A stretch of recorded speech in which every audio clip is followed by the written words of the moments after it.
সুপ্রিয় দর্শক আসসালামু আলাইকুম। সকাল কিংবা বিকালে যারা হেলদি নাস্তা খেতে পছন্দ করেন, আজকের রেসিপি স্পেশালি তাদের জন্য।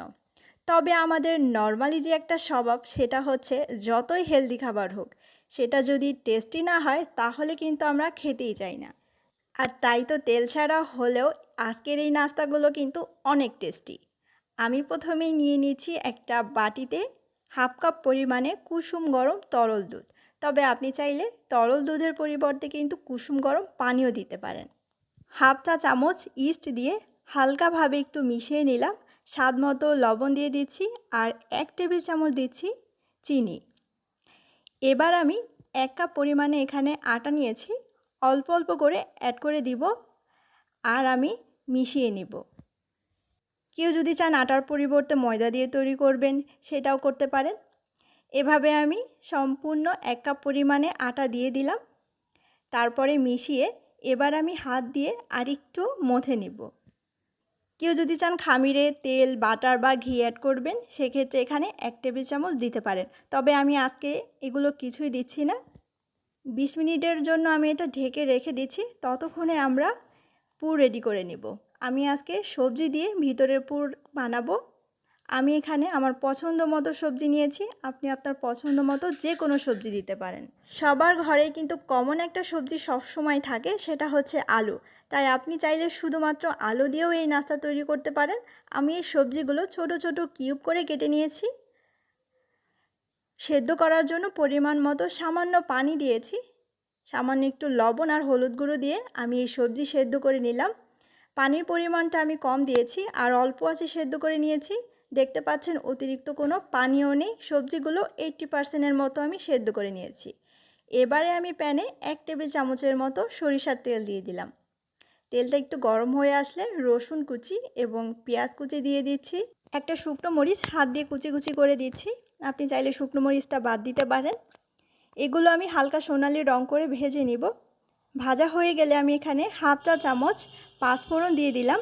কেউ যদি পাঁচফোড়ন পছন্দ না করেন, সেক্ষেত্রে এখানে গোটা অর্থাৎ আস্ত জিরাও দিতে পারেন।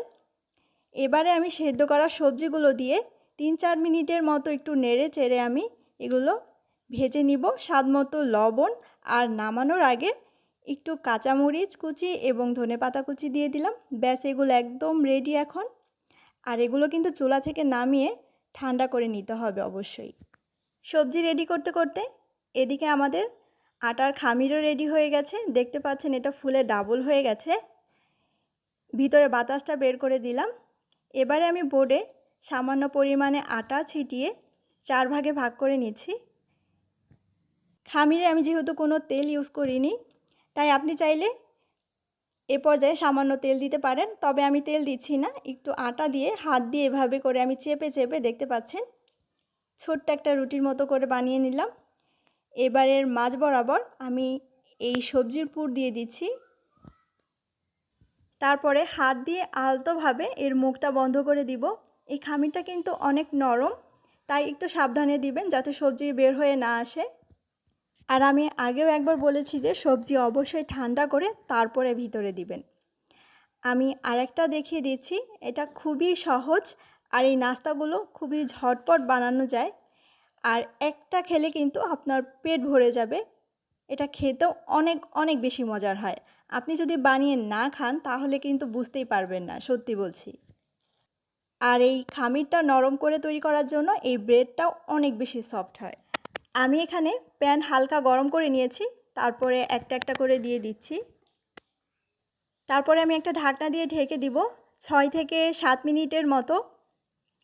আর চুলার আঁচ এ পর্যায়ে লোতে থাকবে, তাহলে আর নিচ দিয়ে পুড়ে যাবে না আর ভিতরটাও খুব ভালোভাবে কুক হবে। আনুমানিক 7 মিনিট পরে আমি এবার এগুলো উল্টে দিচ্ছি। আর উল্টে দিয়ে এই সাইডটা হতে দিব আমি আরও 3 মিনিটের মতো। এই পাশটা হতে বেশি সময় লাগবে না। আবারও ঢাকনা দিয়ে ঢেকে রাখছি 3-4 মিনিটের জন্য। আর এখন কিন্তু এটা একদমই রেডি। দেখতে পাচ্ছেন এই সাইডটাও কালার এসেছে সুন্দর।